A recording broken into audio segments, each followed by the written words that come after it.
G'day guys, Ivan here at Perth WAtch. Welcome back to the channel. Today I want to cover my top 5 automatic watches under $200. This is a follow on from the previous video where I spoke about watches under 100, and to be honest, it is actually very challenging to choose definitive watches at this price range. In fact, I think you can take this as more my recommendations to take a closer look at these watches at this price range.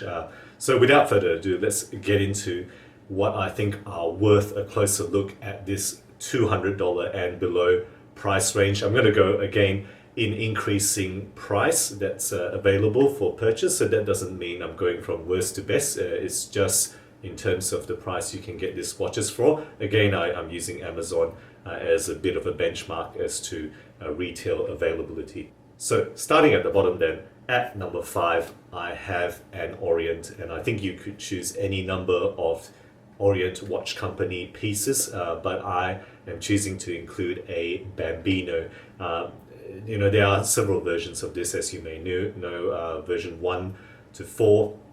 The version 2 actually particularly calls to me, and I'm referring specifically in my choice to the cream dial with blue hands. So that serial is FAC 00009.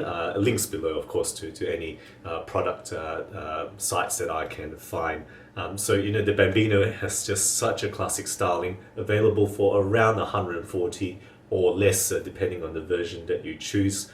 Such a great design, classic dial. That domed mineral glass is just gorgeous, and it has a great following. So I think of all the watches that I'm choosing, this is probably one that is going to be in a lot of people's lists. So number 5, there we go, the Orient Bambino, and the one I've chosen is version 2. Okay, next up, number 4. This one's going to be a bit controversial, and some people may not like this on my choice, but take a closer look at this brand. I'm going to include a Parnis. Now Parnis, interestingly, they style themselves as the world's biggest maker of homage watches. That's what's on their website. Curiously, that's what they put.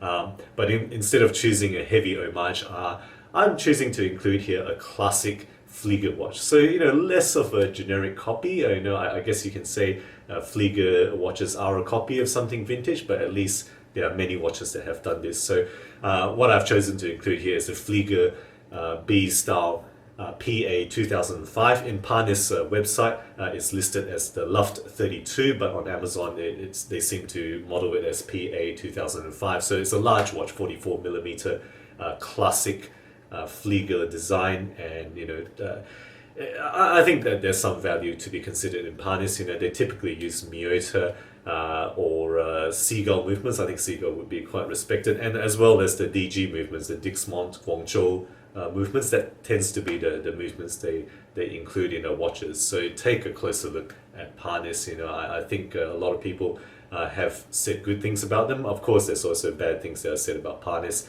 It's a little bit of a mix bag in there, but I think there's something to be found if you look carefully. Okay, next up, number 3, I'm going to include a Seagull. Okay, so I think Seagull remains the best watch company out of China. I think that's probably not very controversial a statement. I think they make quite possibly the best movements. There's probably not too much argument against that. So what I have here on my wrist is actually a Guanqin retrograde day date that I reviewed before. This is not the watch I'm recommending, but the watch I'm recommending, it looks something like it, and it's actually the Seagull automatic date power reserve flywheel, and the model number is 819625. It has the in-house caliber ST2505, and is available for around 185 USD. You can pick any number of other Seagulls. This is around the entry price range, and they've put out some very gorgeous pieces across their range. So take a closer look at Seagull. I think this particular model is something that gravitates to me because it's just nicely done with the complications that they have on the dial. So I fancy it as a choice for under $200. Okay, moving on then. Number 2, I'm going to put in another Chinese watch here. And this is not so much something very definitive, but something I think is worth taking a very close look at. And this is what I have here, something I reviewed not so long ago. This is a Xiaomi. This is the Yopin Seagull design automatic watch with a custom movement.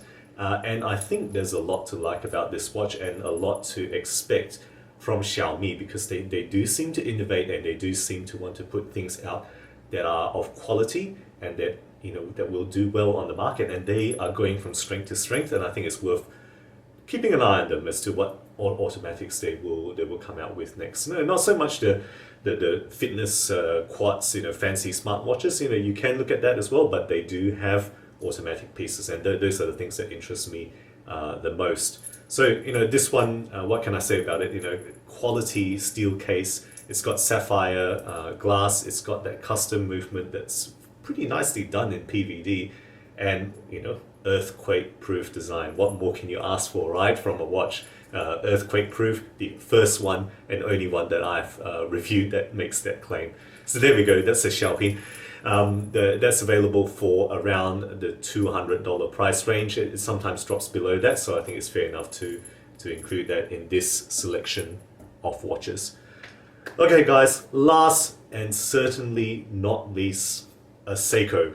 Which Seiko would you include in your top 5? There is a wide range, right? Of course, there is any number of Seikos you can choose in here. I am going to choose none other than the SKX. This is the 007, my very much loved 007. In this case, it's actually on the bronze seatbelt NATO from VARIO. I'll put links below, and I'll put a close-up shots on the side here for you guys to look at.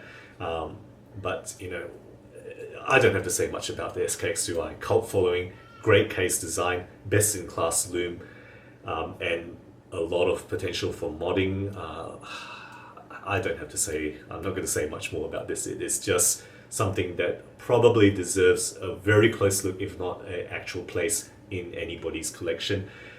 I'm cheating here a bit. This currently is listing for about $207. That's the K1 version with the rubber strap.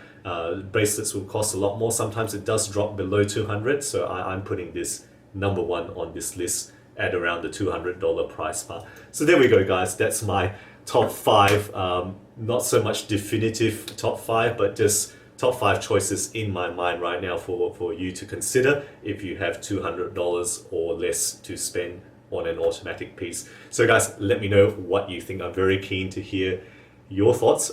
You could come up with a completely different list. I think there's that much choice in this price range, so I'd like to hear what you would include in, if you had to choose a watch $200 or less to recommend to a friend. Guys, thank you for sticking with me. If you enjoy my videos, do consider subscribing. New content every week, always aiming to be objective and unbiased about all things horology. Thank you again for watching, and as always, I'll catch you guys next time.